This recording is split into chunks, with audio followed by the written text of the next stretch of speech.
Well, that could be that. We're live, it looks like. Make sure that my stream looks and sounds good. Man, did I ever dial in my audio? I'm a hero on that audio. For years, I had bad audio, like you don't even know. What's going on, everybody? We got to test it. Testing it. Eleanor Rigby did a bunch of stuff and nobody cared. Does that sound good? I think we're good. What's up there, Mellow 310? How you doing? What's it going? Oh, you know what I need to do? Such a darn fool. I need to actually make my video for today live. It's 5:29. It's 5 o'clock somewhere, as they say. Let's go do that. I have a video today. I made a video. That's why it's my first one ever. Wouldn't you know it? Let me see here. Where did it ever go to? Oh, now I got to move this around. I'm not digging this at all. What's up there, Albert? How you doing, man? Owen is here. What's up? Watching you at work. 1 hour to go. That's the final countdown, buddy. Do-do-do-do. Do-do-do-do-do. But I'm not sure where my thingy went. Oh, man. Okay. This is starting to bother me. Gotta make my video live, and I can't seem to find the thing. Boom, there it is. There it is. Okay. 3, 2, 1, and that's good. All right, man. So what's up? No, not legal advice. That's if I wrote a book about my life, it would be called Not Legal Advice, the Stephen J. Campbell story. I know my voice sounds good. I've wanted my mic to sound like this for so long. You don't even know. Love the video you did on October 1st. I'm going to tell you that changed the trajectory. I don't know. Listen, if I listen to AI overlords, they say that changed the trajectory of my channel because all the factors point to a brand new audience, people that won't just get mad at me and want to tell me to F off because I mentioned the wrong streamer or I say that somebody was just doing their jobs in Minnesota. Metallica's Fear. Is that happening? Is that really? Off to Never, Neverland. How old will they be in 2027? Metallica will be like, hush, little baby, don't say a word, 'cause my head is hurting and I am old and I need a nap. Listen, I'm not a Metallica. I've never been a Metallica guy. How old is Metallica? How old is Metallica? Let's see how old they are. They will be 89. Wait, hold on. Okay, the band is over 40. No, how old is Metallica members? They've been around for 42 years? No way. This is old. James Hetfield was born in well, I shouldn't say that. You know, a lot of my audience are like older folks, and I love y'all. James Hetfield was born in 1963. Lars Ulrich, born in 1963. They're both 62. Kirk Hammett was 63. Bassist Robert Trujillo is 61, making them all around 60. Hush, little baby, don't say a word. Would you please turn down that TV? I'm taking a nap. Metallica's Fear. We'll see if we get anybody. Nobody's going to watch this stream. Unless you guys share the stream. We can react to whatever. I want to look at Vegas Slop, but I don't want to get copyright claimed. There's so much bad Vegas Slop out there. I'm telling you, man. Like I was watching a bunch of videos on like why Circus is a dump and it's going to be imploded. And it doesn't. Dude, they put $150 million into Circus. I saw Metallica 30 years ago. The first 15 years ago last time. Oh, cool. Right on. So what do we got going on in the sphere, the vlogosphere today? We'll go to our little screen. Where's our little screen? Bigger, Steven. Quick takes. There it is. All right. Yeah. Metallica's older, folks. If you grew up with these guys, then you're probably maybe 20 years of the same age, man. Crazy stuff. Like, where does the time go? It flies, baby. Flies. Whoa. Got a girl wearing cat ears on here. Got Steve Wynn's Instagram. This is probably going to play. No, it's not. Steve Wynn recalls an untold story of Waylon Jennings. Steve Wynn on applying for a job. Steve Wynn on The Secret of Las Vegas. creativity. This is the only video. 25,000 likes, 1,200 comments, 4,000, 9,000, 10,000, 30,000. Rat Pack. It's all this nostalgia kick, man. I'm telling you, dude. If there's no chats, this is really embarrassing. I feel like I failed already because I'm not used to not doing a stream where it's like everybody's like, "Oh, Steven," you get 1,000 comments right away off the bat. But we're not on the strip, so that's what it is, man. So it doesn't really matter. What's up, Mike? How you doing? Nice to see you. Living in a nice house. This is our place. We rent this place. We didn't buy. We're here for another year, which is amazing. Got our cats back, which is also amazing. We had to make a special deal with the homeowner. It was not fun. Getting a place in Vegas is it's no joke. It's very stressful. It's not very fun whatsoever.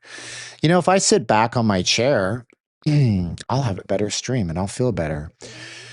I seen them last year in Phoenix, and this year I saw AC/DC. Well, they're in their 80s, and it's amazing that these guys can be in their 80s and be running around like crazy people, right? March Madness. Have I had any bread cravings? Not a single bread craving. I'm going to tell you, I'm back in the gym. I eat a lot at night. I eat during the day. What's press meds? Oh, blood pressure medication. But I don't have any cravings for bread. I don't have any cravings for any sweets whatsoever, frankly. If you guys don't know why, I've been on carnivore diet now. I'd have to look up a time and date calculator. Let me see here. Days since December 6th. Days since December 6th, 2025. And 39 days. If we count the first and last, it's like, what, 41 or something like that. So yeah, carnivore for life. It's cured me. Like I was so broken with my food. It was terrible. And I don't really have allergies anymore. Actually, this morning I had allergies, but it was because we had a massive pressure front come through. But it's better now, and I sleep at night. I don't have aches and pains. Everything's good. I'm 54. One of my first concerts was Ozzy with Metallica opening. Wow, I wonder who opens for Metallica. Well, nobody opens for Metallica. Are they doing a sphere thing? Why is my keyboard in a place where I can't touch it? Hold on a sec. Got to put it in front of me. Carnivore diet is good, but eating meat only is better. Well, that's technically carnivore diet. I don't care. I do zero carb. Like I buy these zero sugar gelatin things. I'm not going to completely just be a robot. I like my food, but last night I went to Walmart. I shouldn't buy Walmart beef. I don't trust it. There's been too many beef recalls from Walmart. So I don't know if you guys are aware of that. But I went to Walmart last night and I got 73.27 fat. So I had that. I made my tacos, my carnivore tacos. We just take Tillamook sharp cheddar cheese, medium, sorry, melt it in a pan and then put on these little taco things. And we do that. And then we make the beef and we eat as many as we can, right? Carnivores got me. When I went to see Metallica, Five Finger Death Punch and Suicidal Tendency opens. Oh, wow. There's some pretty epic lineups. Starlit Green is made out of people. They never change a recipe. That's an old, I remember Phil Hartman back in Saturday Night Live days. Always get grass fed, even the regular beef has added seasoning. I mean, look, the ingredients say beef. I know it's not always the best beef, but grass fed is not in my wheelhouse. Like I eat a pound of beef a day, and like I have the money. I can spend the money on stuff. I buy because no. How many stupid things do you have today, Steven? Well, here's my newest stupid thing. This is my Insta360 camera, but it doesn't look like an action camera, right? So, like, I buy a lot of dumb stuff. I buy things. This is an action camera. Hello? Oh, I see. It's still plugged in. I don't know what I'm doing. I'm going to break this thing. You watch. It's going to be broken. I can't even get it out of the case. I'll show you something cool. I like to hear the Trump goons from time to time. Oh, I'm a Trump goon, am I? Okay. Well, that's okay. I mean, we can still be friends. If you're going to be a prick, then we're not friends. So this is an action camera, but it has a cinematic lens. So basically, this is an anamorphic lens on an action camera. And then we take this, which is a cage for the camera with electronic connections and stuff like this. And it's got a It's got a zoom right here. This zooms it digitally. It's got a thing for selecting photos and modes and stuff. And then we slam that into the cage like so. Boom, shakalaka. Stick in the USB-C connector. And now we have a little pocket camera. This camera is such a nice camera. It takes such great photos, completely punches above its weight. Computational photography. I mean, I love doing the real camera thing. I'm going to show you the screen's up. I don't want to show you the entire mess behind me. Would that camera be good on a motorcycle? Yeah, but you not like this. Not like this. Possibly with this lens. This lens just comes off, and it comes with a standard lens. This is an extra $100 for this lens if you buy it, and they're very hard to get. I'd order it from China. And but this camera is great on a motorcycle. If you get it though, you have to use a metal cage. That's my first clip thing. Buy an expensive $100 metal cage, and then buy an expensive metal mount, not a plastic mount and not a magnetic mount, because the camera's $500. If you buy the lens, it's an extra $100.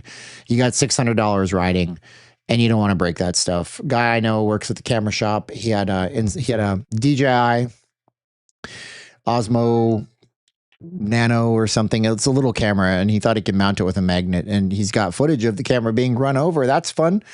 China, bro. Everything's China, bro. Silver futures are a beast. Yeah, I know, right?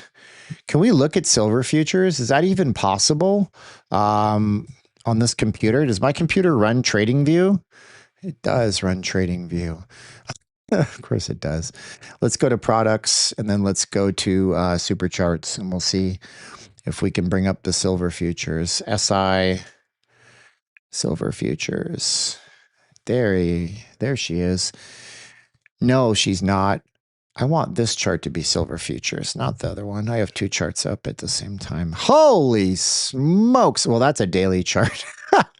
Yeah, that's where you were at the beginning of the year. I mean, that's stupid. You were down here. What price is that? $32 in June? Holy cow. Could you imagine, man, you bought this stuff? Like, look at this. It just keeps pumping. This is not what the market's supposed to do. I mean, I'm just telling you the truth. It's not normal. Look at this is a freaking meme chart. Oh,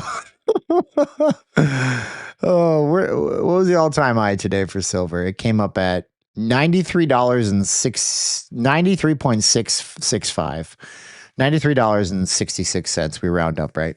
So $93.66. And that happened whenever that happened. Let's switch over to a 2-minute time frame. We don't need a 1 day. That's stupid. 2 months? No, 2 minutes. Okay, let's go to 2 minutes. All right, now we got a proper chart that we could actually trade. It's dipped back down to $86. Boy, oh boy.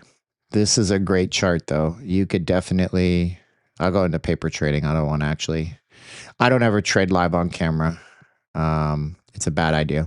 You're going to have a bad time. Yeah, let's see. Is this going to come back up? Not quite yet. It could go... It's from my course, 1K a day. It's either going to walk ahead like this, and it's going to pick a lane. If it goes up, it'll ride up these levels. If it breaks this line right here, it's probably going to recover. Be careful up here. Take your profits before it gets to the blue line. You can't see the blue line, but there's a blue line. Talk about that in the course. And then you have this level here. If it breaks down here, it's probably going to go down a little bit more. Let's see where that support and resistance might be. Simple basic charting 101. There's probably people here that are better than me at this stuff. Feel free to leave your comments. I will not read them. Yeah, I'd say there, because I got 1, 2, 3 touch points right there. Yeah, for you, that's a major support level for silver. Yeah, that's what that looks like right now. I'm American born. It's a lived experience. I know it. People emboldened with ingrained racist stances, keeping it real, not being WT about it. Why can't Republicans and conservatives, WT people? Okay, listen, Gilbert, love you. I don't speak shorthand, bro. I don't know. I'm a conservative. Do you think I'm fake condescending? I don't know. Don't label everybody. It's not good. Do I still have a 35 millimeter film camera? Kinda. No, maybe a little bit. Hold on.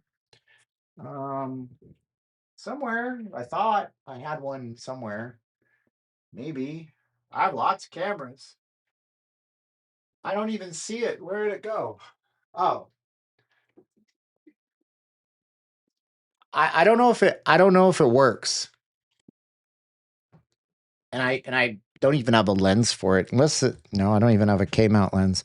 So this is a Pentax ME Super. I don't know why I have this lens, this camera. Somebody gave it to me. I don't know if it works. I don't know anything about 35 millimeter, except that I started shooting on Pentax K1, which is an old film era camera from back in the day. But I have tons of cameras behind me. If you guys want to know about camera stuff, we're just talking about whatever. Whatever. My first camera was a Kodak 110. My grandpa had a Brownie, and it's still working. Those brownies can be worth money. It depends on what the serial number is on it. We don't want to see cameras. We want to see pictures in the camera. Okay. Alvin's here. What's up? I started buying SLV in mid-August. Enough. Yeah, but the problem with SLV is when you sell it, you got to pay taxes on it. If you got to pay taxes on stuff, then it's like whatever. But if you're trading futures like this right here, what is this doing, by the way? Let me see. Oh man, my mouse is I'm so jacked up. I have a mic arm that sits on my mouse. I need to get an extra table. Whatever. Oh, and I just turned my screen off. That was smart of me. Hold on. I might have goofed my stream up. I don't think I did. Okay, good. Take the battery out of your old cameras. Yeah, probably should. I have too many things. What is this actually doing right now? It's bouncing. Yeah, look, it's doing its thing. It's trying to regain what it lost here. Yep. What I say? I said okay, this is exactly what I predicted. I said if you're on this chart right here, oh, I see what happened. Hold on a sec. I got to fix something real quick here. Quick takes. Go here. This always happens. I don't like it. Okay, we're gonna show that for a second. That'll be back. There you go. So I was telling you guys, if you're on this chart right here, I said it'll reject. I said it'll come up to this level right here, and it's gonna look what it did, straight down. Yeah, it didn't break through here. It's gonna bounce around this yellow line. Be careful if you're trading this tonight because it's in a little corrective state, but it's in a pretty big downtrend right now. And honestly, it needs to clear 89 point something. Just call it 90, just to be safe. If it does, it'll probably break free and go back up. Don't look at the 1 minute chart. That's why I'm not profitable. I don't look at the 1 minute chart either. This is a 2 minute chart. I wouldn't trade a 1 minute chart. Good evening, Steven. In my opinion, what is the best way to approach someone to ask them to be your mentor? I don't know, man. My mentor approached me. I was lucky. He somehow sorted me out. I don't know. I mean, don't listen to Dan Locke, that's for sure. Dan Locke tells this story. He's like this YouTube fake guru, and he's like tells this story about how he was mowing the mentor's lawn repeatedly, and he refused not to mow his lawn because Dan Locke is this guy who sells success. And he says, oh, his mentor finally took him in. I don't know, man. I think the mentor-mentee relationship is interesting. All I know is that if you get one, you have to say yes to everything they tell you. Is buying cameras off AliExpress safe? Maybe. I wouldn't say so. Depends on the camera you're buying. Actually, you know what? No, that's a hard no for me. I wouldn't buy an actual camera off AliExpress. I don't trust AliExpress sellers. And what are you buying off AliExpress that you can't buy in the United States? That's the question, right? Like, what are you buying in America? What is there that you can't get here? You should just get it here. It's just way worth more your time, and you won't have to deal with ridiculous long waits on stuff. I buy Cameras. I bought one. No, because you're going to get a counterfeit. I wouldn't ever buy an Insta360 at half price because a few things are going to happen. Number one, you're not going to get an American or Canadian camera, whatever market you're in. You're going to get a gray market camera with zero warranty. So if anything goes wrong, they're not going to cover you. Number two, you could get a counterfeit. Lots of counterfeit action cameras out there. It's super easy to counterfeit an action camera. I have too many action cameras. Look, you want to see? This is how I spend my money. Show you this here. Let's see. One, 2, 3. And this doesn't count. This doesn't account for my my Pocket 3, which is nowhere near this room. It's outside in a little bag. So yeah, I mean, this is the Insta360 Go Ultra camera. Okay. That one there has got the little flippy screen that flips up. And then if you want to use the camera, press this button. You can use it in the case, or you can magnetize this to wherever. It's wireless. It shows the thing through here. That's a camera I bought, and I've only used it like 3 times. And then I have the DJI Action 6. This was Pro. This was like, and see, this is what I bought off AliExpress. I bought this lens. This is a macro portrait, far distance lens. This one here, I only bought it because I thought I could never buy it, and DJI is not selling stuff here. And then we have the Insta360 X5. This is the 360 camera that I have right here, which I've used the heck out of this camera. I actually really love this camera. So yeah, action cameras are very easy to fake. All they got to do is get the mold for this camera right here, and then they stick this a cheap piece of garbage in this camera with a tiny little trash CCD image sensor, and you think you're buying this camera, but you're not buying this camera. You're buying something that is completely inferior. They make the menus look the same. You got a counterfeit. They'll never refund you your money. Not worth your time. DJI Nano, I don't like DJI products very much. I do want the Pocket 4, but that who knows whenever that's going to come out. It's ridiculous. So what are we going to talk about, folks? We got 149 people watching. I bought the Zorro lighter from there. I don't know what that is. Who's a trader in the chats? Anybody? I'm just curious. Any traders in the chats? Tell me if you are. Are you trading silver right now? I have a DJI drone. I never fly it. It's older. Somebody sent it to me. I'm eternally grateful. Why would I buy a drone? I can't fly it anywhere. You hold? Oh, okay. Nobody else trading in the chats. Let's go and see if we can find some Vegas slop, I guess. Worked for Charles Schwab for 7 years on the trading floor. Oh, cool. Very nice. Me, the Wall Street $21 billion billionaire. Well, there you go. I'll come to your house and wherever you live one day. Silver is just, yep, lightning crashes all over. See, I told you, it's going to, it fails at these levels every time. I teach this to my traders. I made $1,200 2 days in a row on silver. That was nice. I can't help but looking at it. It's like a slow motion train wreck. When that stuff falls, it's going to fall hard. How do I feel about, I don't know enough about the Shroud of Turin. That's a good question. I don't know enough about it, man. I mean, I know it's like they say it was Jesus was wrapped in it. Got lots of mysticism, lots of YouTube videos. 10 years plus ago, girlfriend bought the Beatles anthology on eBay, and it was all fake. Damn, that sucks. I bought that original retail. I wish I had the discs. The original 3 anthologies were good. The last one sucked, but I stream everything like most people now. Let's see here. Let's go to YouTube. Let's see what we can find.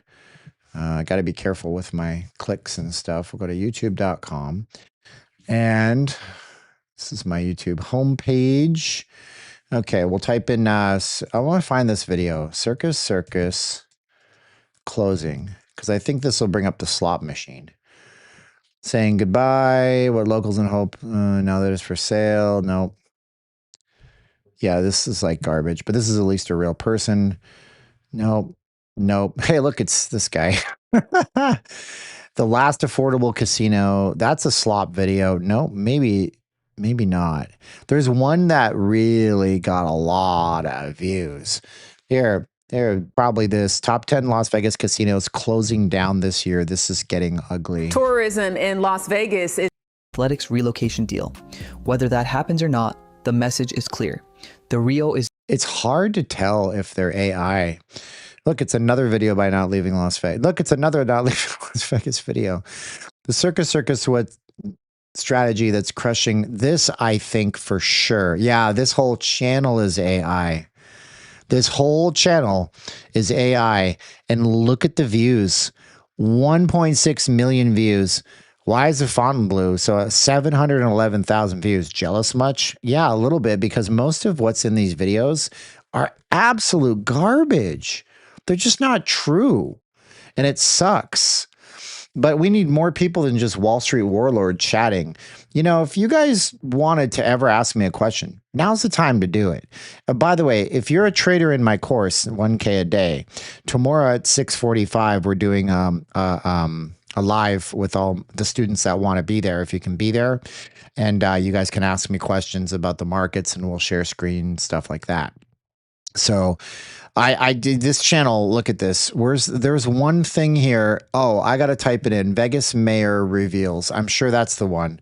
My wife sent it to me and I watched it, and I actually did a whole thing on Patreon because of this.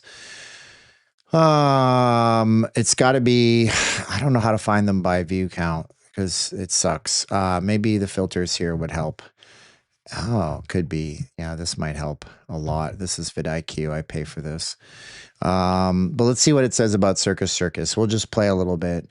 Have you begun investing in equities with your trading gains?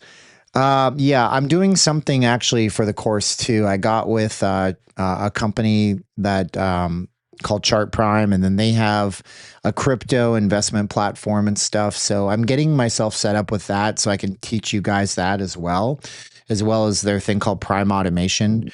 Prime Automation is just an AI automated trading platform. So when you guys are in the course, when it's time and I fully understand it and I've learned it enough, I can roll it out to you guys too. We need legislation requiring an AI watermark.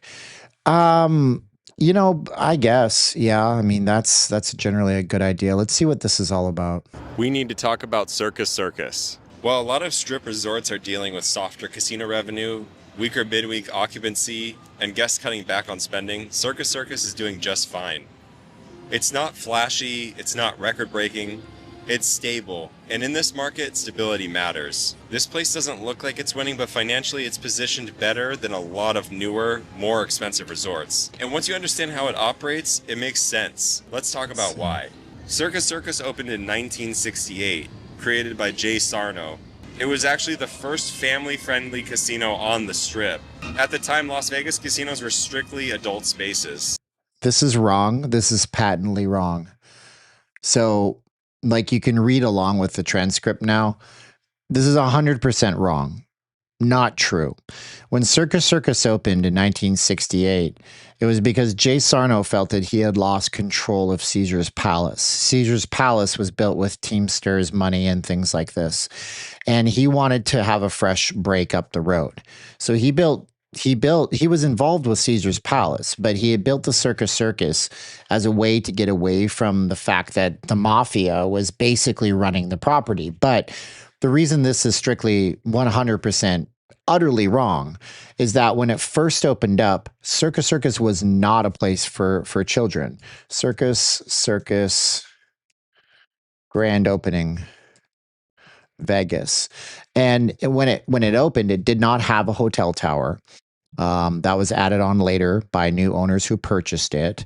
And when it opened, it was a place where you would see a baby elephant being paraded out. This is like thanks for the picture. I'm so happy. It's so big. It wasn't for kids. It was for adults. And it was just a circus theme. So complete utter bollocks already. I'm calling BS on this. Phil Ruffin owns Circus Circus and put hardly any money into it and makes tons of cash. Wait, hold on. See, that's another thing. Circus renovations cost. So that's another thing. So he spent $60 million and then another $30 million, a recent $30 million on the Adventure Dome. So now they're doing another $12 million. So here's the money. 60 million, 30 million effort to revitalize the property. $6 million SpongeBob ride, $10 to $12 million renovation for guest accessible elevators. What did they have before?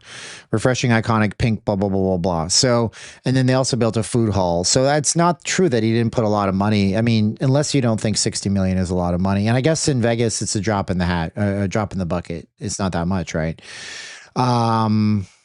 Okay. So let's see here. This was a radical shift because it intentionally welcomed families and children, which was very controversial in the late 1960s. Circus Circus became famous for their budget-friendly hotel rooms, especially for families. And they have kind of gotten a Wrong, wrong, wrong, wrong. Jay Sarno in the 80s and the late 70s, the feds start coming in on Jay Sarno, the owner of Caesar's Palace and Circus Circus. Now, they get him backed into a corner, and they basically entrap him into an IRS kind of sting operation where he admits or he agrees to launder money out of the property. They're undercover agents. That's why he beat the case. But because of the case and because of all the pressure, he was basically forced out of his property through legal proceedings. He sold it to two investors. Then the two investors put slot machines in there. And well, there was already slot machines, but they put a lot more slot machines in there after they did one thing. They opened up they opened up the odds to win back your money on the slots. And they were the only casino at the time that was paying out like 98% on slot machines. Everybody else was paying in the 80s. And so it's just a matter of simple economics, right? On one end, you have Caesar's Palace and, you know, the dunes and the sands and stuff like that. And they're keeping 80% of the takes on the slots. The guys from Circus Circus, they knew a friend of theirs, or at least a colleague in the business that was running a hotel in Tahoe, a casino floor, and he was raking it in. So they planned this very cunning way to find out what he was doing differently. So they said, we think we have better receipts on our slots than you do. Back then, the receipts were literally paper tapes. So they said, come to dinner, our treat, come to Vegas, come see Circus Circus, we'll compare. And they made this bet, and they knew that there was something weird. And when they found out that he was returning back like 98% of everything to the player, they were like, how are you making so much money? He said, well, it's simple. When you pay 98% back, they'll sit there forever, just not realizing that they're losing 2%. So these guys added more slots, way more slots. And then the slots were something that gave women a chance to play, because back in the day, women were, women don't play tables. So I'll ask Jennifer Tilley. She plays poker like a pro. But back then it was different. And so they added more slots. They had to actually build a hotel tower. So they made connections with other hotel operators off the strip, little motels, travel lodges, that kind of stuff, whatever was popular back in the 80s. And they would run shuttle buses to and from the strip from these hotels. And then they built a hotel tower. In the 1980s, they built a hotel tower.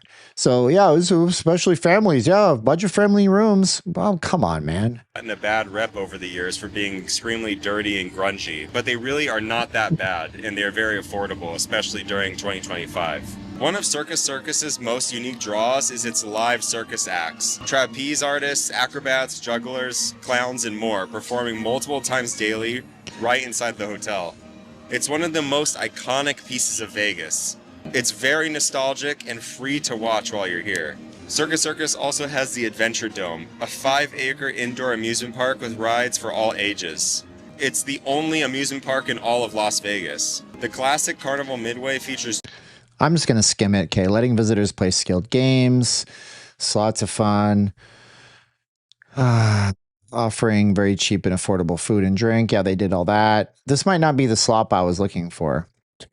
Doesn't try to compete, doesn't chase high-end gamblers or influence tourism. It operates on volume.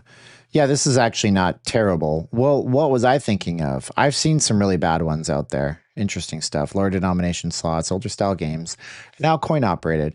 It's not terrible, but you see the risk with these things. When you see these hotels and they say like completely BS things, like these videos, Anyways, what really happens on the Boulder Highway Strip in Vegas? I'm surprised it only has 18,000 views. People like those kinds of videos. Huge mistake. Is F1 ruining Vegas? That would be fun to watch. I don't know why it didn't get any views. It seems like, I don't know. It's like you take a thing that everybody likes, that they make them think that the thing is going away, and then you run with it. Let's see. Slots of Fun had great hot dogs in the 1980s. Yeah, so did the Riviera across the street. I don't know that's it's not, somebody actually takes time to watch these videos. That's for sure. Sorry, I'm needing my hydration station here. Let's see here. Is that Gallagher? It looked like Gallagher, didn't it? Then Bill Lux. Then they Bill build Luxor about Sahara. Bill Bennett, William Bennett, and William. What was the other Will? There was two Bills. There was a Bill and a William. Can't remember. And then they were enforced to incorporate. Oh, I should put my course down. By the way, if you guys wanted to get in on my course too, I'm going to put that in here because I'm a fool not to. You know, you miss 100% of the shots you don't take. Type in Studio 01, I think it is. That'll give you the course code is Studio 01. Code is Studio 01. That'll give you the thing for cheaper.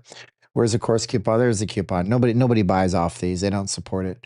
I don't have a big enough audience, but I was showing you how to trade silver earlier. What is silver doing now? I can't help but look. It's doing exactly what I told you it would do. It's hovering right around that 2.5. I'm telling you guys think this is, oh, trading is gambling. No, gambling is gambling. Trading is knowing a very specific set of rules that tells you that it's probably going to stall out here and then pick a direction. And then being very patient to understand it's going to bump into that yellow line over and over again, which is hilarious that you guys seem to think that it's some kind of mystery. It's not a mystery. Let's see. Let's go back to, let's see. What are we going to do here? I want to find some AI slop. I don't know. I guess I can't. So we'll go back to the YouTubes and see what we can watch and react to here. Anybody else? Shout out from Lake Elsinore. Very cool. Anybody out there want to bring up a topic? We can chat about stuff. It's up to you. I don't care. Don't do it. It's your call. But yeah. I haven't even checked on the video. I just launched it 30 minutes ago, if that. If I got no chats, then these are not fun, and I'm probably just going to not sit here and jack the topics and stuff like that. See what we got going on in the news, though. That's for sure. We can definitely do that. Let's see here. Let's go to Google News, I guess. We'll just go to news.google.com. Steven, everything seems to be a mystery to someone that's never experienced it before. I understand Alvin. Alvin is, I don't want to give up his background. He sent me some great emails. But Alvin, I think the problem that most people have is that they've been taught a predisposition about everything in life. So everything in life to them is, in a lot of cases, very negative, and they've been kicked down. I understand, man. Getting kicked in the teeth is my story. I've been kicked down. I've been knocked down, and I get up again. I mean, I said that nothing's going to keep me down. Why is that Jay Bravo is always saying the world is ending? Have you watched my videos? Let's go look. Okay, let's go look at the news, okay? Top stories. Denmark sees fundamental disagreement with U.S. on Greenland. Okay. How NATO works at a time when Trump is threatening to seize Greenland. This is all we're talking about right now. Iran protests. Well, Trump says he's been told the blanking has stopped. Execution, ooh, they won't occur. Okay. I mean, have you looked at the news? Have you seen what's going on? It's crazy. How have price changes in a year? Ooh, interesting. NPR checked 114 prices at Walmart. So what happened to the prices at Walmart? Wow. Not well. Wait. Oh, okay. Georgia Walmart over the last year. A dozen eggs is down 29%. Kleenex tissues are down 11. Paper towels break even. Bottles of Coke are up 7%. Head & Shoulders shampoo 17.5%. That's crazy. Where's Head & Shoulders made? Walmart Super Colossal Shrimp is up 31%. Where's the shrimp from? Pen and Gear product paper folders up 46%. Don't we make these things in America? It's crazy. Dole pineapple chunks up 25%. So they're going to blame Donald Trump for this. They're going to say, well, your pineapple is up. It's Trump's fault. Well, what you need to know is that global commodities, things like fruits, produce, coffee, they're largely more affected by weather patterns than anything else. Like, you know, my wife's from a part of the Philippines. in the south because it's called the breadbasket of the Philippines because it's the only part of the country that doesn't get hit by typhoons and everything falls apart every year. Measuring spoons up, okay. Reynolds wrap up. Lots of aluminum products are up, that's for sure. But they said that would happen over Russia. So it's been happening for years. Coffee, there it is, coffee. Oh, blame them for that. Ground beef. Ground beef is because they're not producing as many cattle. It's a Biden thing. Chocolate is up. Cocoa, price of cocoa. Well, guess what? Cocoa and coffee come from largely the same place. It's a weather thing. Tide laundry detergent shrank twice in 3 years while keeping the same price. Okay, well, that's on Tide. Good news. Some things are cheaper. Okay, so food is cheaper. Eggs are down. Cheerios are down. Butter is down. I don't eat Cheerios. So there you go. There's the entire list. So cheap crap pocket paper folders up 46%, 37 to 54 cents. They're really doing some research here. Sharp digital alarm clock with USB charging port up $2. Maruchan ramen's up 5 cents. These things are made in America, but I guess the ingredients must come from somewhere else. It doesn't make any sense to me. You only need 2 tablespoons of Tide per load. That's probably true. Silver going way up. Sometimes well, let's look at silver. Silver just broke its okay, silver just broke, right? If it breaks here, we're off to the races. I could even put in a limit or a stop. No. Maybe. We'll do that.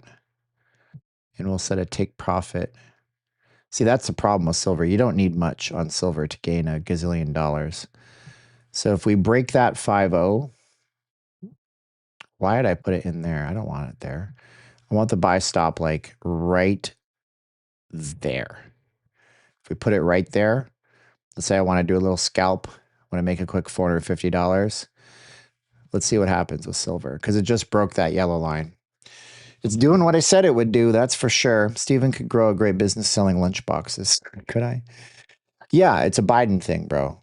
Yeah, Biden called all the chickens too, and it was largely for no reason. Let's see if we get this here. Let's see, we go. Watch this. Let's see if it breaks the 0.50 on the down move. We're pretty good. If you guys want to know what I'm doing, if you guys want to know how to trade these markets, you're going to go here and use the code Studio01. You get the whole course for $199. But let's see what this ends up doing. I got a Trump silver coin for $34 and I'm waiting to sell it at $125. You sell it at 47. Get it? 47. People get wrecked in precious metals. That's because they don't know what they're doing. People get wrecked on everything. You get wrecked on Apple because your buddy told you the new iPhone is going to be killer and your buddy doesn't know anything. And then you buy a thing you shouldn't be buying. Like most people shouldn't do this without a proper education. Watch this. Watch this. Come on. This is just a tiny base hit I tell you about in my course. My wife is very non-precious metal. Trump coin, sell it at a penny. That was a crypto. That's not the same as what he's talking about. Physical silver with guns. Oh, geez. What's the symbol on silver? This is SI. This is silver futures. So SI on the charts. SI or SI1 exclamation point. It just depends on what platform you're on and how the charts do it. It's a 1 ounce Trump coin. Well, that's cool. So your 1 ounce Trump coin is worth $89.42.39. See, it's going to struggle here. We haven't entered a trade. If we hit, what's happening here is that I'm confident that if it passes this green line, it's going to go up. So we're waiting and it'll automatically execute a trade here. You bought it as a joke and now you got a bit of an investment, huh? Tell everyone about the casino accepting crypto as gambling. I've never heard of that. Resorts World was going to be the one, but they don't have regulation with anybody that I know, unless you're like gambling at an offshore. Oh, that was me executing a trade. Now we got to wait. Now we're down $600. Let's see if it pumps. Don't reject it, the 5-0, you little bitch. Let's see it go up. You don't win every trade, but if you're good, you can win a good proportion of them. That just jarred me out because I'm wearing AirPods or Max, and it's like right in my ear, that loud thing you might have heard. Yeah, I mean, you can trade late. I mean, silver is going to go up and down throughout the night. Let's wait for that. You could also like dollar cost average this trade if you wanted to. You could enter in, and it's a really risky thing to do. I don't even have my trading panel up. There it is. If I wanted to do that, I don't think I will. It rejected pretty hard at the 5. I don't like what it's doing right now, but it keeps bouncing at this level, and I really don't think it's going to drop very far. That's the problem, though. Thinking is not a good thing. Silver coin with Trump image is still silver. Yeah, it doesn't matter, dude. You don't like it? Melt off the Trump face. Stamp a Biden on there. Put Obama on there. You'll have hope and change. All right. Push it real good. Except that there's a problem with this, which is that we have wicks, wicks, wicks, and wicks. That's not good. So let's see what we get here. And if you wanted to, you could DCA this,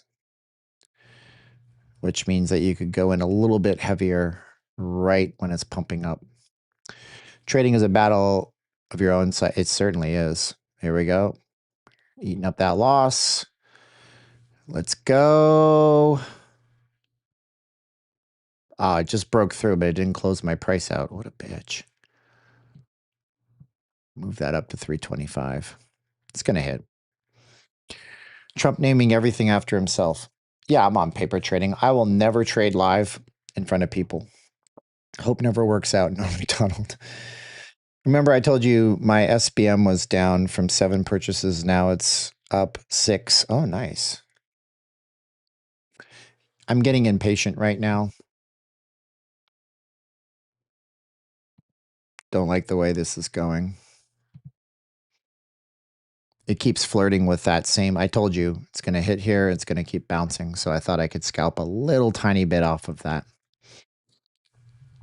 Yeah, I'll never trade live in front of people. I've done it before. You can be successful, but I get distracted. Don't ever, if you're trading, one of the things I teach in 1K is that it's like you gotta be really, really, you can't trade when you feel a head cold coming on. You can't trade if you had a disagreement with your spouse or your boss. You can't trade if your kid argued with you. Like, you need to have your headspace dialed in. And what I do is I trade in the morning, and I record it with a train of thought. But if I have people I'm talking to, it's never going to work out. Reversal, don't say that. Sharp and focused on nothing but the trade. Yeah, exactly.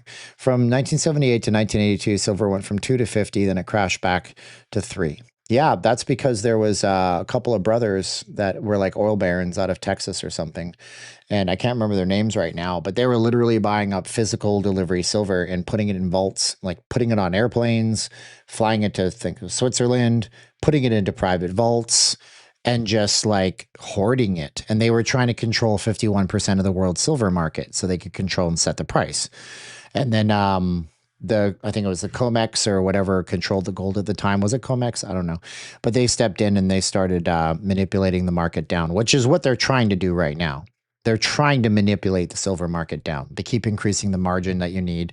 It makes regular retail traders that aren't trading like prop firms with massive amounts of leverage, makes it very difficult because they have to close out their positions. And if they don't close out their positions, then they're going to get spanked. This is not a good trade right now. What's the point of paper trading? Practice? Absolutely, bro. You got to practice 10,000 times. Like I tell my traders, don't put a penny into the markets until you've paper traded for months. And a lot of them listen and a lot of them don't.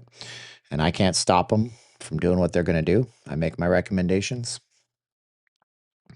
The COMEX is bone dry. I mean, they mostly deal with future papers, trades, future contracts that are paper. They're just agreements that you own a thing that but the problem is that like their hands are tied, because if everybody decided that they were going to cash out, it would be a run on the COMEX and there would be no silver for anybody.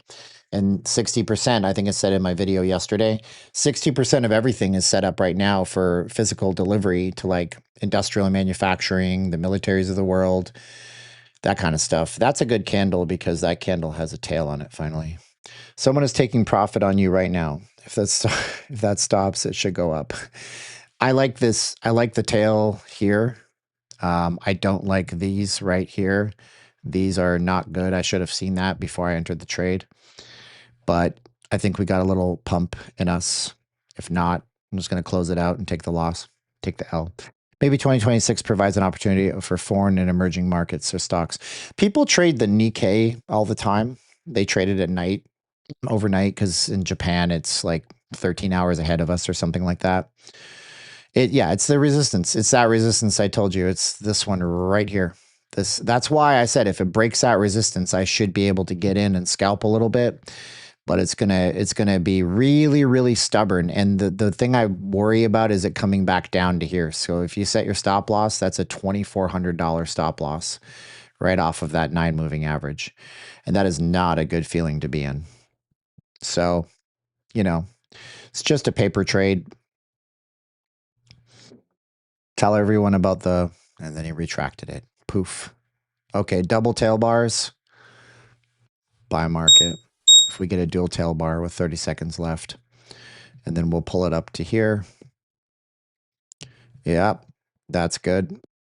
Dual tail bars are a good tell most of the time. I like to pull out the copper pipes in vacant houses and sell it. You know, that has been such a big problem around the city. People are stealing copper at such an alarming rate in Vegas over the last few years that nobody has, like the city can't even put up traffic lights. It's a major thing for them. Steven, you are ultimate Vegas trading warrior. You're trading copper or cattle? We're trading silver right now. I think it will break resistance at least to break even. If it just pushes and pumps a little bit, I'm walking out with 675. So it's a tiny little scalp. Come on now. You can do it. I'm at break even right now. I'll just leave it the way it is. You're talking about in general? No, I usually trade NQ, NASDAQ. I like technology. I like how fluid, and it's very volatile. I like the volatility. Am I watching real trading? I mean, it's the real market. This is what silver is really doing right now. It's a paper trade because I won't trade live on camera with people and distractions. It's a really bad, stupid idea. Anybody that you see on YouTube that claims they're trading live, there's about 100 million ways to fake your account. So I'm always open and honest with what I do. It might sink after 2 Oh, look, it's going down. Come on. It's really stuck at, son of a bitch. The entry point. Yep, I lost that trade. The entry point was right down here. And if I had put my take profit right here, I would have won that trade. But that's okay. You get up and you do it again. Thanks, Alvin. If you guys want to know what I'm doing, if you guys want to get into that, go get my course right now. You guys can see how you guys can participate in these markets. The code for that is going to be Studio01. And just type it at checkout. You'll get it for $1.99. Anyways, let's go back to watching something else. 200 people watching me trade. And we're going to be doing this live tomorrow with just my students. I sent them a link today via email that they can go in and join in and ask me questions and stuff like that. So that's good. Let me see here. Let's go back to, what are we going to look at, guys? What do we want to look at? See, the problem with YouTube shorts, like the problem with YouTubers is, let me show you how this looks. Let me show you what happens with these guys. Live trade. And if you watch these live trades and you go to these YouTube shorts, every one of them, this is Patrick Wieland, this guy. This guy's been caught cheating before. I'm not going to say much about him. He knows it. This guy here, these guys are so full of it. Okay, I'm going to sell on gold. Entry was very, very late. Volume is insane right now. I'm not mad at it at all, but let's see what happens though. You don't believe I'm these. liking this rejection right now. I enter another position just to make up for that small loss. All right, so I have 2 positions on now. That's about it, and let's see what happens. I definitely like the volume of this trade right now, so I have a good feeling about this one. P&L is going crazy right now. We're down 1K right now. All right, good push, good push. We're up 2K now, just a bit more. Okay, I'm out. Let's go, beautiful trade. Let's go. Let's go. Let's. You don't know what that guy's actually doing. That's the problem. And there's these YouTube shorts that when you click on them, it's the same guy trading the same thing over and over. It's this guy. This guy's the problem with trading people. This is guy's the reason why people call me a scam artist. When I'm telling you, go make 50 to 100 bucks a day. Yeah, I'm taking this. This guy posts the same video and he'll say, I'm trading silver. He'll say, I'm trading this. He's trading a demo account in most cases. Dang, what the heck? Your John is pushing. Yeah. We're up 6 bands already, 7 bands. 10,000. We're up 6. Yeah. I don't want to get copyright hit. So it's fun to like paper trade and then tell people that you did it and then say that just drop me a DM or drop me an email, and then you try to get them to where they're going to charge you thousands of dollars for a thing. And I'm the idiot over here charging $199 for a course with 100 videos in it. Yep. It sucks. He sounds like a scammer. I think he calls me every day. 83. You expect it to go down to 83. Pigs get fat, hogs get slaughtered. You sound like Jay Bravo now. Let's see here. Thanks again for the information. Of course, man. I'm here to help. I'm here to serve. So, yeah, it did. It went straight down. Now we got a bit of a turnaround happening, but I'm not going to mess with this anymore tonight, so you don't have to worry. Okay. Anyways, yeah, I just want to get on a live with you guys just to test the waters, see if anybody's interested in this stuff. If you guys want to talk about a topic, give me a topic. I'll talk about it. This is a very non-distracting environment we have right now, so it's up to you. Rock, okay. 123 Rock Child asked why I don't trade all day long. Because your edge is never 100%. It's a law of diminishing returns. If you make your money, you leave. If you make your money, you leave. That's what you have to do. That's what you have to do. You can't stay in the markets all day, because if you do, they're gonna eat you alive. Even the best traders have a 80 to 85% account where they're wrong 15% of the time. What's Vegas like? Never been there. In terms of the strip, it's like a hyper reactive dream for most people. Everything is huge. Everything is massive. You get used to it, and then it just becomes another thing. But, it's high energy when you go at the right time. It's high prices all the time if you don't know where to look and what to do. If you live here, it's a lot different. I could tell you about living here. What do you think about Nick Shirley's investigative technique? Now, I got no comment on Nick Shirley. You can't stay on the casino floor all day. I have a friend who has got a method, and what he does is he calls it the nibbler. He goes in and he plays bubble craps, and he places the same bets over and over again. And he wins 20% of the 20% returns most of the time. But if he does it 3 times in a row and it doesn't play out, he just leaves the casino. He starts off with $100, right? If he loses 300, he leaves. But in a lot of cases, like he did live in front of me, he made a $600 profit. Are you concerned about Lake Mead's level? Not really. I mean, the thing is, there's not enough water. And we have a low-level water intake, so Vegas will never run out of water. I did a video on this in the past. Bubble Craps is a good game. Do I think Baccarat can be beat? I don't even. If you said, here's a $10 million bankroll, go play Bubble Craps, I'd be like, why don't I just take $10 million and light it on fire? I don't know anything about Baccarat. What are all these fire sales on hotel rooms? Well, the fire sale, like I said in my video today, that's going to be on that's the Stratosphere. $49 for Stratosphere rooms. And they give you a $25 credit for food and beverage. And they give you free lift tickets. Like, I think at that point, your room is essentially free. It doesn't cost you anything if you were to spend that money on your own. So I don't know why they're doing that. Stratosphere, they had a hellacious summer last year. At some points, they were as low as 65% occupancy, and you can't run a business that way, and they need to keep their employees working and stuff like that. I don't know of any other fire sales. When I see them, I'll let you know. But honestly, I think the strip is just hurting for bodies right now. And I think that they're willing to get them from anywhere, and hopefully they can make their money back on the gaming, because they notice that people are gambling and gaming when they come to the strip, but they're not coming to the strip. Is Reno suffering like Vegas? I have no idea if Reno is suffering like Vegas. I don't know the Reno market. Vegas is only surviving by cutting employees. A lot of cases, yes. Reno has skiing. Yes and no. It takes what? What's the drive from Reno?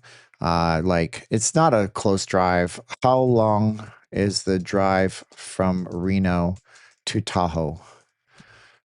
So it's not a yeah, it's a 48-minute drive. That isn't always a fun drive.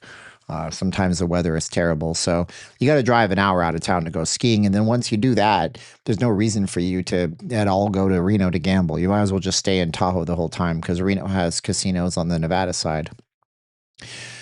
30 minutes? I don't know. This says 48 minutes. What do I know?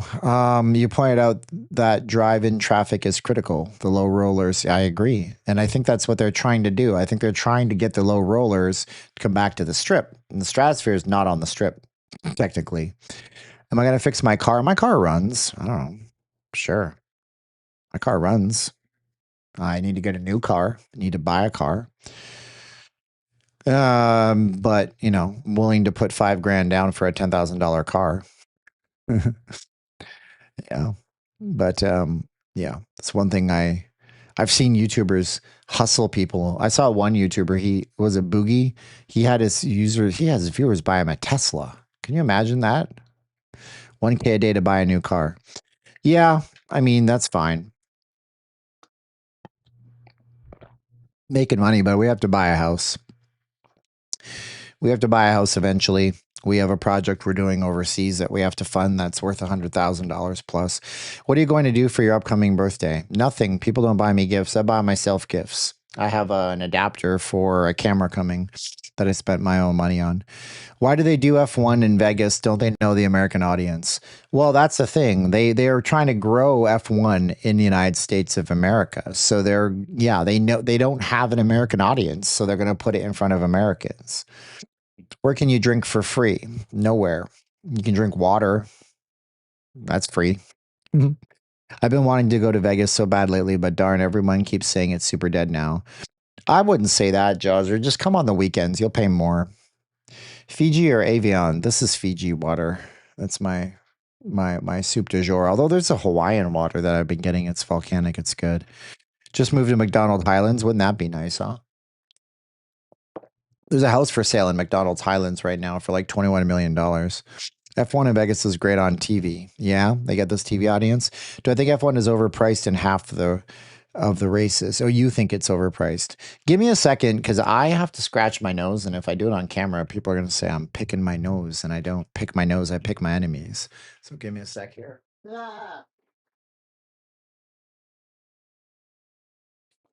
Super annoying. Super frustrating. Okay, that's good. Oh boy. Birthday time for Nikon Z8. That would be nice. I have this one. I like this camera. I want a Z9, like you don't even know. But I'm not going to spend. The problem is, so I have this camera. This camera has a manual lens on it. This is a Nikon Z6. I bought this at a pawn shop for $650. It came with a Nikon f2 40mm. The problem is, not too long ago, I spent $2,400 on this, which is a Sony A7 IV, brand new. And then I spent $900 on this lens. No, $1,100 on this lens. And so it's like, I didn't realize how much I liked the Nikon until I got the Nikon. So now the adapter I have coming takes all my Sony glass and puts it on that Nikon, which is nice. I specifically want to go see HYMC. It's a small cap miner in Nevada. Can't stand F1, total waste of time. Steve, do you have kids? No kids. Any updates on the supposed move to the Neon Museum? No, they announced it last year, but it'll take a while. A lot of stuff, a lot of logistics. Is it true that a large percentage of new traders stop? Oh, yeah, absolutely.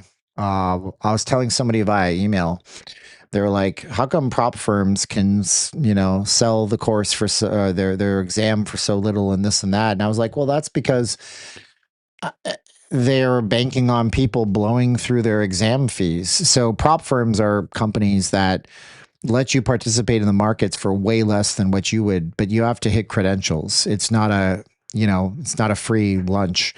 You have to open an account. You have to trade the markets. You have to make $3,000 in a live market environment. Then you can pay a fee to fund it. Then you can get paid. That's what we use in the course, but some people are cash traders and you can do that in the course too. But somebody, and I said that now, by the way, just because they're making all their money off of people buying and failing these exams, it's no difference than Schwab and TD Ameritrade and Ameritrade. It's not the name. TD Ameritrade. Those companies are doing kind of the same thing where they put 80% of all of their operational budget into new client acquisition and marketing. They know that well, after 30 days, most of them will never trade again. So they give them lucrative offers to deposit money so they can lose the money so they can make the commissions. And that's how the trading game works. Rest in peace, Scott Adams. Yes, actually, it's really weird. Let me show you something I got the other day. For some reason, I was like moved to go into this Goodwill on the way home. And look at the books. And then I got this book from a Goodwill right here, How to Fail at Almost Everything and Still Win Big, kind of the story of my life by Scott Adams. And I started reading this 2 days before he passed away. Scott Adams was a brave dude. He said things that people didn't want him to say when it was the least convenient time in this world to say them. And so, yeah, sad to see him go. He had a pretty bad type of aggressive cancer. That's a good book. I'm not far into it. I read a little bit every single day on it. So I'm here with Goals versus Systems, which is one of the reasons I bought it, because I love the idea of having systems versus goals. I think goals are fine, but I think systems are better. If you have a system and it's repeatable and it's getting you to where you want to be, you could always change things within the system to get you to the next level. If you don't have a system, you can have a goal, but you'll have no way to ever get there. That's the way I look at it. What's up, Catherine? Catherine's one of my students. Is there a good number of thrift stores in Vegas? Tons of thrift stores. However, most of them suck. Most of them are Goodwills. Most of them are Savers. And the Goodwills take all their stuff and put it into their website. Look at this, kids. It broke the 5-0. If my stop loss was just a little bit lower right here, we would have broke the 5-0 and we would have been sitting at $1,800 worth of profit. But I didn't have the wherewithal and I set my stop loss right where the 8 was or the 9 was. Did I make money on silver? I made money this morning. I hate trading slow markets. This is a slow market because it's 6:30 and not many people are trading this market right now. I absolutely can't stand it. And it makes me irritated. We did that live on camera. So it's my paper trade account. I never trade live, but that's what it is. Greetings, Steven. Code 1 student. Is there a schedule somewhere to know when CME will be closed for a holiday such as this Monday for Martin Luther King Jr. Day? Yeah, there's a schedule. I should put up the CME schedule in the class. It's not a very good CME sucks, by the way. It's Chicago Mercantile Exchange. They don't really have a very good website. Like you can look at this. It doesn't make a lot of sense, if you're looking at this chart, but interest rates, grains, FX, like this is a cluster. F, New Year's Day, Martin Luther King Day, day orders entered into blah, blah, blah, blah, blah, blah, blah, blah. This is not useful to you, so I don't put this in the course. So usually your prop firm will put in the course, but typically on a holiday like Martin Luther King Day, the markets are open until, I think it's 11 o'clock Vegas time. I'll send you once I know, and I get that from the firms, and you might get it from the firms too if you have a firm that you're trading with and stuff like that. But the CME kind of blows, unfortunately. They suck. Have you read The Grand Chessboard? I have not. I don't read as many books. Paid for the Bravo course. He sells AI program early in the course for $3,800, only to tell you afterward you need $25,000 funded account to use it. Predatory. I don't know if it's predatory, dude. I have the Bravo course. I never had to buy his Prime thing. I don't know. I have Jay Bravo's. I don't know what course I have. I can't remember. Oh, I have his millionaire course. I didn't buy anything. I mean, look, I'm sorry that you bought his course and you feel that way. Have you ever reached out to the guy? Maybe you could reach out to the guy. Because the course I have, he has a lot of courses. And the course I bought is pretty good. I learned a lot about swing trading and indicators and MACDs and things like this. So I got value out of it. Will you visit the McDonald's buffet? There's no such thing.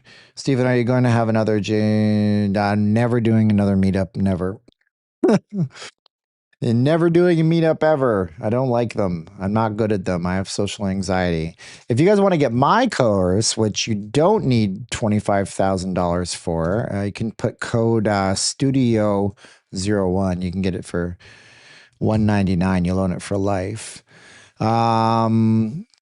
There's a lot of large pawn. Vegas is full of pawn shops. And then, unfortunately, they're almost all owned by just two companies. There's Easy Pawn, and then there's a company that owns Super Pawn. They now own Max Pawn, which is a luxury pawn shop, and then they also own a company called TNT Pawn, which I really used to like. And they used to have this 30-day return policy. Now these pawn shops, you got to pay 5 or 10% for a return policy. If you don't like it, they'll give you your cash back, but you lose the money on the return. Is that my life? What do you mean my life? I don't know. Anyways, ask questions. I'll give you answers. When did Vegas last summer? It hadn't been back since 2006. In your opinion, when did Vegas start changing to the more affluent clientele? I think after the COVID meltdown we had, where the city was seeing a lot of people that typically wouldn't come to Vegas. And it wasn't like it was going to last forever. But when everybody got $1,300 stimulus rounds, California had this. No, here, you might not know this. How long did California have an eviction moratorium?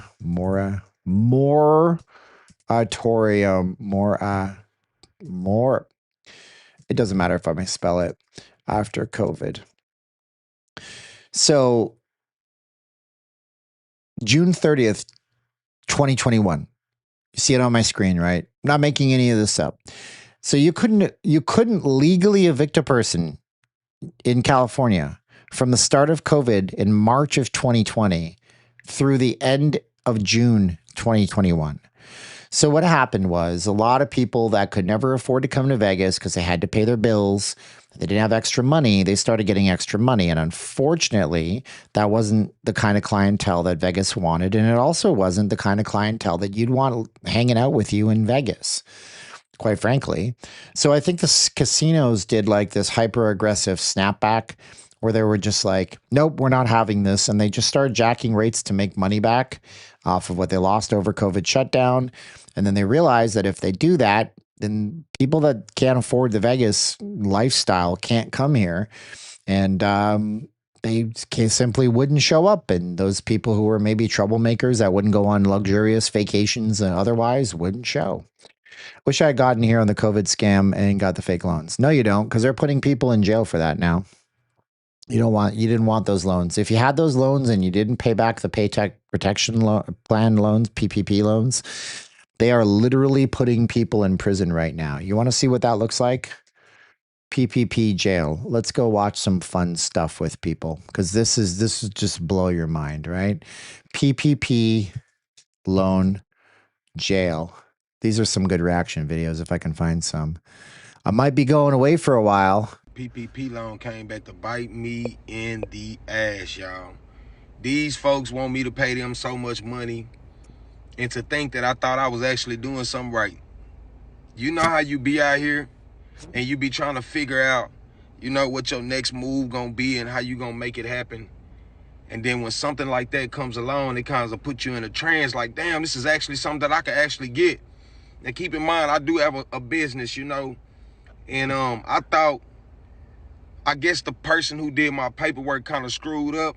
And man, I'm put in a position where I either have to pay a lot of money or I could be going away for a while. And I never wanted that to be the case, Man, that PPP loan was something, man. It was like a breakthrough for you, when you were struggling and not knowing the outcome. So The outcome to a loan is generally that you're required to pay back the loan. That's why it's called a loan. They didn't say we're giving you a PPP grant. They said we're giving you a loan, which means you have to pay it back. And your loans were completely alleviated if you did the right paperwork. And a lot of them were like, did you pay it for your employees? Did you run operational expenses? Give us your payroll. Show us that your employees kept working. I dealt directly with my company that I was with, and he got away with not paying them back because he gave them all the documentation. What prop firms do I have to make 3K in one day? Well, there's no guarantee Overkill you'll ever make 3K in one day, bro. I can't tell you that. That's a trappy question. I'm not going to answer that. There's no guarantees in the market ever. So part one, this is probably a long one. Lady goes to jail over PPP loan fraud from 2012. Look at her. I understand. So you have to go. I don't know what's going on, but you can't fight it. Yeah, you'll. On September 13th, 2024, a woman named Destiny Harris gets a knock on her door from police with a warrant for her arrest for unemployment fraud that she allegedly committed 4 years ago. But let's take it back to 2020. In the wake of the COVID-19 outbreak, numerous Americans lost their jobs, resulting in a significant rise in unemployment applications.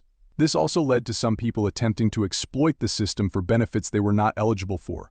A financial investigator with the Department of Economic Opportunity informs a detective in the city of Delray Beach that 4 people had reported they received unemployment claims by employees who were still currently employed. Oh. An investigation was then initiated. Well, that's a different thing altogether. So what happened was when the COVID shut everything down, the government wanted to keep people on payrolls. They didn't want the businesses to be lost. So they decided that they were going to go ahead and issue paycheck protection plan loans, which were completely forgivable if you did the right things with the money. But a lot of people did the wrong things with the money. And so now you have all these people on TikTok who are losing their money, and they're losing all their freedom because they have to pay these loans back. And how many loans they took? Hundreds of thousands of dollars of loans. Tens of thousands of dollars of loans. Now they're being called out to pay them back and they don't have the money. So what are you going to do? And wealthier people got back with it. Excuse me. Ben Affleck, I think it was, or was it, what's the other guy from Good Will Hunting? Ben Affleck and Mr. Matt Damon. One of those two guys took those loans. Did they deserve to get those loans? No. But did they legally qualify? Yes. So did they pay them back? Yes. Did they end up in jail? No. So we can argue, and I agree that, some people who were wealthy didn't need those loans. They took them. They paid them back. They proved their work. When the teacher says, prove your work, gives you a math equation, and now you have to sit down and pencil out your answers so they know that you're not sitting there on a calculator. That's prove your work. Prove you did the right thing with the money. I don't know. Brett Favre got away, but you say they got away with it. But there was a very specific set of requirements to get the loan to be relieved, that would forgive the loan. If they met the requirements, then the problem you really have is with the government initially not going through things and saying that if you have a personal net worth of X amount of dollars, you don't qualify for a loan. That was probably a precondition that they should have added. You know what I mean? But they didn't. So it is what it is. But yeah, we have all these people that are in hot water now. They might go to prison, PPP loans and stuff like that. That's one big thing that's happening. It's a big scam. There's another thing you guys might not know about. You guys want to see something here? Yeah. You guys do you know what Klarna is? Klarna. It's called the Klarna method. And these people, the Klarna glitch. Klarna is a buy now, pay later. Check this out. This is crazy. On TikTok, people are flexing stacks of cash, claiming they found a Klarna money. I don't want to see somebody talking about it. I want to see somebody who's doing it. Like, this is us. If going into more, about to show y'all what we about to do. Apple on some lame shit, only talking about 2 devices. Like, what, bro? Fuck the more. We just spent this bitch at Best Buy. The people that don't know what they're doing, and you're posting yourself doing. Oh my gosh. I just want the originals. So Klarna is a buy now, pay later app. And these people are going onto the dark web and they're buying, and I don't have a sponsor link for you. It sounds like I'm doing a commercial. They're going onto the dark web. They're buying data dumps. If you don't know this, your data is floating out there. Everybody's is. And they're buying somebody's name and social security number, common name, common social security, and they're opening a Klarna account and they're maxing out They're going to Walmart. They're going to Best Buy. They're buying $10,000 worth of stuff on Klarna. And then they're reselling it on Facebook Marketplace.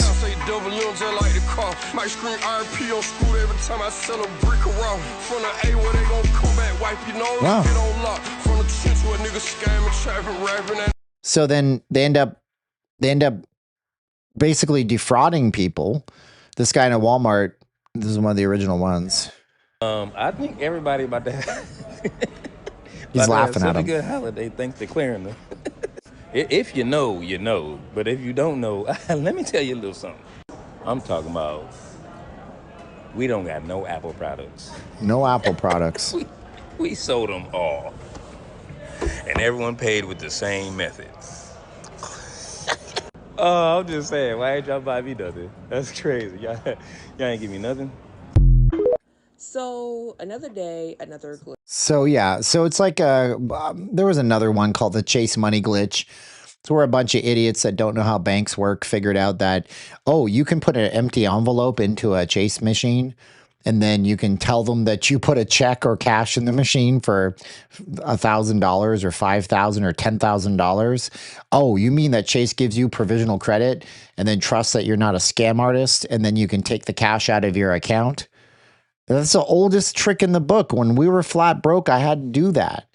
I didn't scam my bank, but I knew, like, for example, if I had to eat on a Friday or a Thursday, but I got my check on a Sunday or a Monday or whenever, I knew that I could put an empty envelope in the machine and tell them there was $100 and take $100 and eat and then cover it later. And I did that once in my whole life.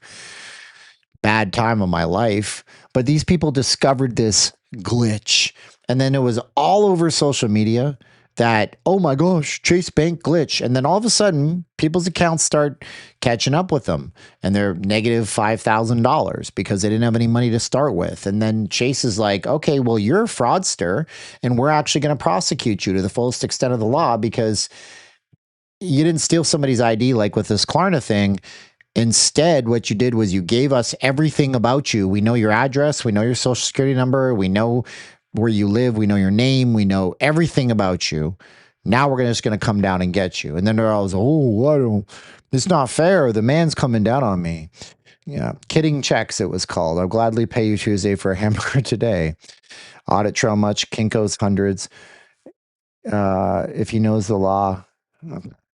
Let's see here. You can do that, but you better have a passport and never come back.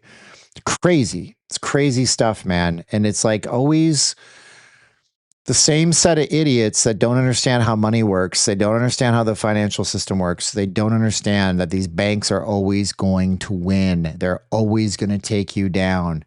And if you think you're going to get away with it, I'm telling you, you are never going to get away with it. They're always going to be coming for you. And so don't risk it, man. It's not worth your time. You know, I got paid. I can't remember. I think it was Fridays we got paid. It was Thursdays we had to eat. Got $100, put the money in on a Friday. I was fine. I felt like a scumbag doing it, but I knew what my check was worth. So I didn't feel that terrible, but I didn't feel good doing it. I knew it was wrong. So it is what it is. But yeah. Anyways, prove it happened. Just floating a bad check. Oh my. Yeah. And they think they deserve reparations. Well, you don't know how these people think, man. You're just stereotyping. Kite-in checks was a practice of writing a check, pulling the funds, then writing another. Pre-internet scamming. Scooby-Doo mystery. Thank you, Bug Eyes. Yeah. So, yeah, there's a whole bunch of glitches out there. There was a Walmart glitch, Walmart self-check glitch. This one was a legit glitch that Walmart couldn't find out. It was the infinite money glitch. I watch this lady a lot. She's Lindy. She's good at this stuff. So here's what happened. They got a new little device thing. I can explain. The reason why they're doing this is because people would actually take the barcodes off, put it on different items. Oh, that's not a glitch. That's just fake scanning stuff. The Walmart one was that, I guess, right when you would pay, you could do cash back and then cancel the payment, and the machines were still spitting out cash back. So you go there, you put in your card, it asks you if you want cash back up to $100. You say yes, I want cash back up to $100. Then tries to process your transaction. You press the button at right time. It doesn't actually charge you anything. It cancels your transaction. You pocket the $100. The machine gives you the $100. Somebody has to pay it, and now you're wondering why your prices are higher. You know, I used to see Klarna when I was buying stuff on shops. Don't use Klarna unless you're buying my course. Like because my course is cheap. My course is $200. If you're buying my course and you do like Klarna 2 payments, one this month, one next month, or 4 payments of $50, that's one thing. I would never use it for big purchases or small purchases. And like I've used it in the past on a $100 purchase. I thought it helped my credit. Klarna doesn't help your credit, but it sure hurts your credit because Klarna will be reported to the credit reporting agencies this year. Some say Walmart and other retailers watch and usually don't prosecute. No, it's not some says. It's a known fact. It's a known fact. So what happens here is that Walmart won't pursue you if you steal a $50 thing, because if you steal a $50 thing, it's going to go to the district attorney wherever you live. And usually the district attorney doesn't have time to deal with it. So they might just write off the case. Well, what's your background? Oh, you stayed out of trouble your whole life. Drop the case. No prosecution. Walmart costs money to do that. They have to file papers. They have to have a lawyer or a paralegal do that thing for them. And it costs them money. So what Walmart does is they use the AI in their stores. And those cameras are 4K cameras, and they can punch in and they can see what you're doing. And they'll let you steal a $100 thing here, $50 thing there, $200 thing here. And like dumb criminals, they always come back to the scene of the crime and do it again, and do it again, and do it again. And then eventually in your state, so what is the amount for larceny, grand larceny, Nevada? So like in Nevada, the amount for grand larceny is $1,200.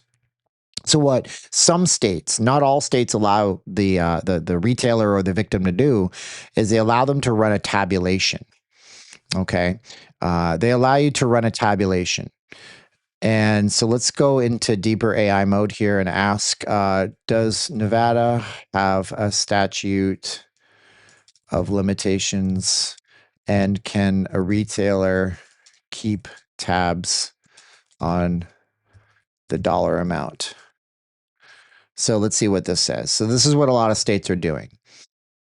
Nevada has a specific status. As of January 26, new laws have expanded how they can keep tabs. So in Nevada, we have grand larceny felony, 4 years. So technically, a Walmart or a Target or wherever where there's a self-checkout, a grocery store can track you for 4 years of your activity in the state of Nevada. And the minute you hit $1,201, they can take all that evidence down to the prosecutor and down to the DA, and they can file grand larceny charges on you. And if they file grand larceny charges on you and they give a case, you're done for. What are the penalties, common and maximum, in Nevada for grand larceny charges? Okay. Let's see here. 1 to 4 years imprisonment for a first offense for category whatever, $1,200 to $5,000 we have here. Okay, 1 to 4 years in prison, maximum fine $5,000. And then it goes up from there. $10,000 fine for 5,000. So is it worth doing? I don't know. How many states allow a cumulative period like this? Let's see what this says. The majority of states, 30 to 35 states, have laws or legal doctrines that allow for aggregation of multiple theft amounts over a specific period to reach felony thresholds. Retail theft is terrible. I remember a few years. Can you find where Best Buy posted a negative quarter and blamed it on organized retail theft. Because this happened not too long ago, I believe, if my memory serves me correctly. Yeah, the third fiscal quarter of November 2021, the company attributed its margin squeeze to an increase in organized retail theft. Unbelievable, right? Here it is. Best Buy shares tumble on theft. What? Federal officer shot a person in the leg after being attacked with a shovel during Minneapolis. What? Oh gosh, here we go again. It's never going to end, you know. This whole thing is never going to end. A federal officer shot a person in the leg in Minneapolis after being attacked with a shovel during an arrest Wednesday. The person cautioned the information was still preliminary and the investigation was in its early stages. The person could not discuss details. Shooting took place 4.5 miles north of where immigration agent, Renee Good. A large group of federal agents in Minneapolis, police wearing gas masks, fired tear gas into a crowd gathered at the North Minneapolis intersection. We're aware of reports. Oh, gosh. It's like Civil War, man. And I hate to be that guy. I don't want to be Tim Pool, if you know who that is. Everything's a civil war. Everything's crashing down around us. Good golly, Miss Raleigh. That's terrible. The Home Depot by my house is a $1.2 million in retail theft per year, one store. Yeah, I believe it. I mean, and you know what's crazy is that at the Home Depot, a lot of that stuff doesn't even run unless it goes through the cash register. Like a lot of stuff has chips in it, serial numbers, and need activations. I mean, it's huge. It's huge. Buy a gift card on your Amex, then use the gift card to buy a money order, then deposit it into your account and pay off your Amex. Close that loophole, Kevin. That's a loophole. You're right. People used to go to the store, use their American Express card, buy $20,000 of gift cards. Then they used to buy money orders for $20,000, little bits at a time. A guy got famous doing this. And then he paid off his bill. So it's a loop, right? So number one is that you use your Amex card and you buy a gift card, right? And then number two is you take the gift card and you buy a money order. And then the number three is you cash a money order at the bank and you get the money. And number four is you use it to pay off your American Express card, just like that in a circle. And then every time you do that, you get points on your American Express card so you can fly for free. So you can even type that in. Man flies free gift card, money order, Amex. I'm sure that'll come up. Man makes... There it is. Man makes $300,000 using credit card rewards. His American Express card offered unlimited 5% rewards at his grocery stores and pharmacies after he had spent $6,500. So he uses Amex card to buy prepaid Visa gift cards at grocery stores, routinely stopping during his commute and purchasing the maximum allowed per day at the store. He then used the gift cards to buy money orders. Then he used the money orders to make deposits into his bank accounts. Then he used that money to pay his credit card bill. In a $500 transaction, 5% rewards would yield $25, more than enough to cover the gift card fees of about $5 and $1 fee for the money order. And they closed that loophole, thankfully, because they can't pay $300,000 in rewards. There was a guy that did it with airline points too, I believe. Maybe it wasn't Amex, but it was similar to that. That's crazy, man. There's a guy cooking sweet potato fries in his van with 664 watchers on YouTube. It is not as interesting as you, the Campbell. There's a guy cooking sweet potato fries in his van with 664 watchers. Van sweet potatoes. Sweet potato van. Where is it? I don't see it. Shorts, live. Kitchen updates. That's him. 659 watching. I just eat out of a bowl. I eat out of a bowl. I eat out of a bowl too. Works great. But now that we're getting into like more complicated food, I think I'm gonna need a plate. But you know what? I think I have some paper plates that I might be able to use. Well, he has paper plates. That's a true bachelor right there. That's crazy. Who's this guy is gold? The sweet potato guy? He's money, honey. Look at this guy. How many followers? 106,000 followers for Nomad Brad. Does he do my taxes for me? That's what I want to know. He looks like the guy who fixes my computer. His most popular video is that I live here. 2.7 million views. Very nice. How many 10,000? Oh, man. Waking up in a Walmart parking lot. That's glamorous. Vehicle living ain't easy. Oh my gosh. I live here. He makes the same video over and over again. It's almost like me with my doom and glooms. But he's making sweet potatoes in a van. Nonsense entertains. Oh, you just subscribed. Coolio. Appreciate it. Bowl eaters. I eat out of a bowl too. I drink out of a glass. I drink out of glasses. This guy is so relate. This glass is filthy.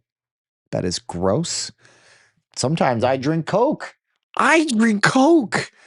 This guy really speaks to me. I should buy whatever he is selling me. Sonny made a mistake. Mark Bass, Sonny was a what is this now? Was Sonny a dem? What are we talking about? Who's Sonny? How can they close the loop? They can allow you not to buy certain things on your credit card. Nomad Brad, what's up with Wall Street? I don't know, Minneapolis. But Sony couldn't sing, but Steven does. I don't sing well. You're talking about Sonny? Oh, Sonny's. Yeah, Sonny died in Lake Tahoe at a Heavenly Ski Resort. Hit a tree at 1,000,000 miles an hour. Sad enough, man. What did Silver end up doing today? Oh, it's still sinking, baby. Somebody said $86 support. Could be. I have a support resistance thing. Why don't I turn that on? Let's see where SR goes. Oh, look, it just drew it at 86. Whoever said 86 silver support, my hats go off to you because it looks like that's a support level that this indicator just drew up here. But we traded this today. We did a losing trade. You don't win all of them, which is totally fine. But it's still going to hover around that level. So, by the way, if you're trading this is not tradable. Don't trade this. This is a train wreck. It's going to be sitting in this box right here forever, and that's your zone. And if you want to know when to trade, you got to wait for a consolidation breakout trade. So eventually it goes this way. You can trade it up. Eventually it starts to break down, and then you use my entries from 1K a day to know when to trade this. So that's what you do there. Anyway, let's see what else we got. Commercial airline traffic is closed. It's been closed forever, hasn't it? Or is that a new thing? Wait for the falling knife. Yeah, sure. Gold was up. Gold's always up, man. I'm going to buy Nomad Brad's course. He has a course, man. It's called 1K a day. Shows you how to make 1,000 potato fries. Potato fries, sweet potato fries. Steven, your humor is underrated. I'm just a funny guy. Funny to you. Wait for the fall. Don't catch a falling knife, kids. Look for the volume. Anyways, yeah. Yeah. So, yeah. Epstein who? We don't even know who this guy is. It's all a big false flag. Nothing to really watch. Minnesota Somali Derek is that's the thumbnail you gotta do. Put a Somali showgirl up there. Use the AI machines. Do it. Come on, do it. Do it now. I should start putting Somali showgirls up. Celebrity lookalikes. I don't use this account. So this account is largely trash that YouTube wants me to see. Maybe I'll find something interesting. Who knows? NHL picks. You can tell. Well, I do watch with this account, but it's not politically fueled. My other account is incredibly political. Phil Collins. Okay, no. Yeah, not much. Video game stuff. Now you get a little peek into who I am. Sonny and Cher have a great pop song, Baby Don't Go, if you never heard it before. Subbed for Arnold. Oh, cool. Yeah. Yeah, bad impressions, bad dad jokes, bad everything, but hopefully not a bad attitude. Why fans are paying. So yeah, so anyhow, love you guys to death. 7 o'clock, I'm gonna go make something. I was trying to get beef. I didn't buy any beef today. I don't even know what I'm gonna eat tonight. Probably just have a dozen eggs with some cheese or something like that. Maybe you can trade while you are cooking in the kitchen. No, sir, no, sir, no, sir. I don't trade on tablets or touchscreens. Buy a side of beef. I'm not leaving the house tonight, man. It's not nice. I don't like to drive in Vegas at night. This is a bad place to be. Cooking channel win. Never. Maybe we can watch you cook. Never. No, sir. I'm not a lifestyle channel. I'm not a Hey Guys channel. I like to talk about the economy and analyze things. That's what I like to do. And I like to sit on YouTube and watch Mojo and talk about the hardest classic Disney games. Oh, The Lion King was really hard, that's for sure. And also, I will give you a tip if you are fans of I don't know if you're going to be okay on this. If you are fans of Super Pawn, jeez, that's a real pawn shop. If you're fans of Pawn Stars, you should know this one quick tip. I don't know who owns Pawn Stars anymore. It might be Rick Harrison.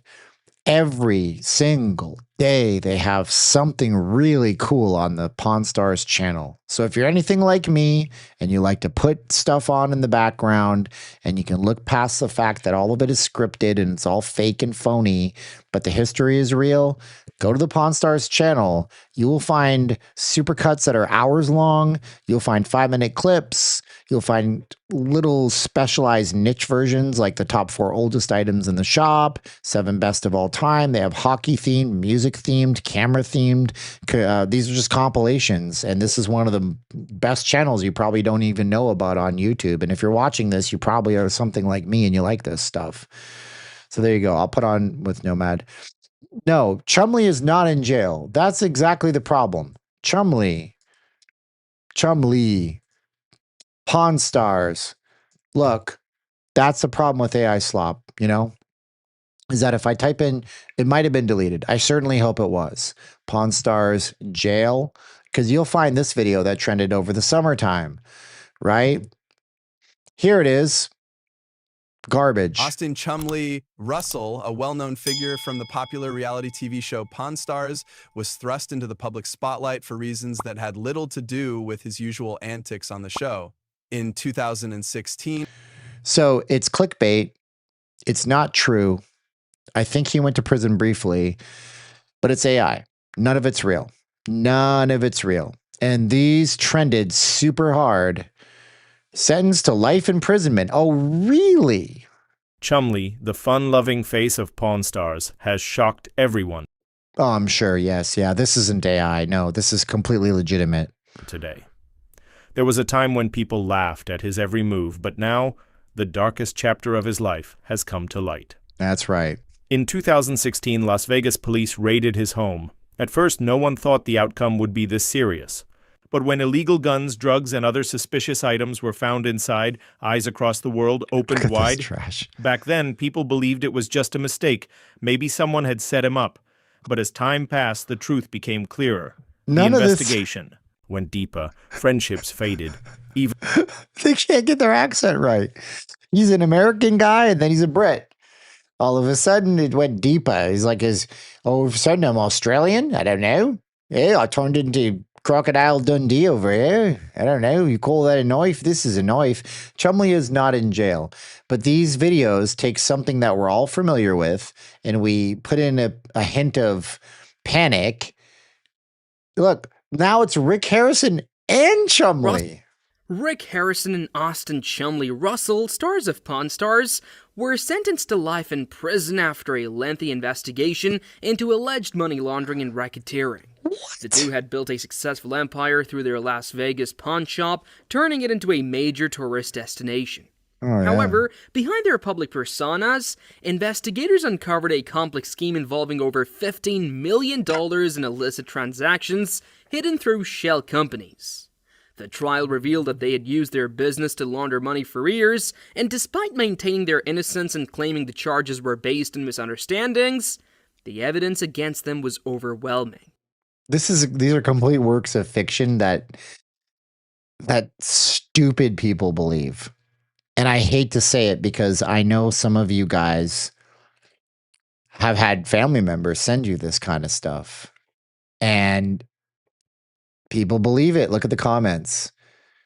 Okay, good. People should be jailed. This is a good comment. People should be jailed for fake stories. I can't believe someone would receive a life sentence for money laundering. There's no rejection of the lie. Get your facts straight. Let's cut to the chase. Chumley is not serving good.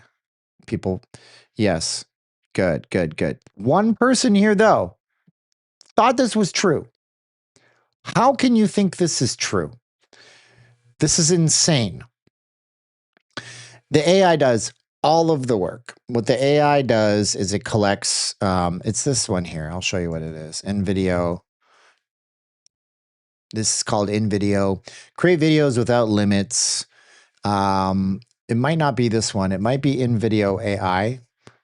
It could be this one here, unless it's the same thing. It's the same thing, so they've shifted. But yeah, if you use InVideo AI image generators, Sora, VO, platforms, YouTube, Instagram, and you can just type in, I've done this before, I've tried it out, it doesn't work very well. I have my own voice, I clone my own voice, and you can just type in, make a video about Vegas, high prices and fees, go. And then what it'll do is it'll put something together for you, assign a voice to it, find all the stock images, do whatever. And here I am like an a-hole taking all my time, 8 hours a day making videos. It literally takes me 8 hours a day to make a video, just so you guys know. These little videos that I do, sometimes they take 15, 20 hours. Just depends. Videos like the Shooter Vegas video and stuff like that. So be careful. Be careful. Be good. Yes, he passed away. He's gone now. Everybody's, just believe the AI bots. Don't believe anything anybody tells you, including me. That's all I will tell you. Always do your due diligence. Always try to find alternative sources. DuckDuckGo is a very good search engine for finding stuff that Google wants to bury. And he passed away in prison. But always look for the truth, and never dollar cost average silver, because it'll clip you in the butt like it did me tonight. But it just broke out. You make me break down. That's not the same song. All right. Love you guys. We're going to end the stream. I'll be back with a regular video on demand tomorrow. If you guys want to get into the course, you guys can do it here. Type in code Studio01. Get it for $199. Be my student. Let me show you stuff. Live a better life. Live your full potential, guys. I love y'all. 3, 2, 1, click.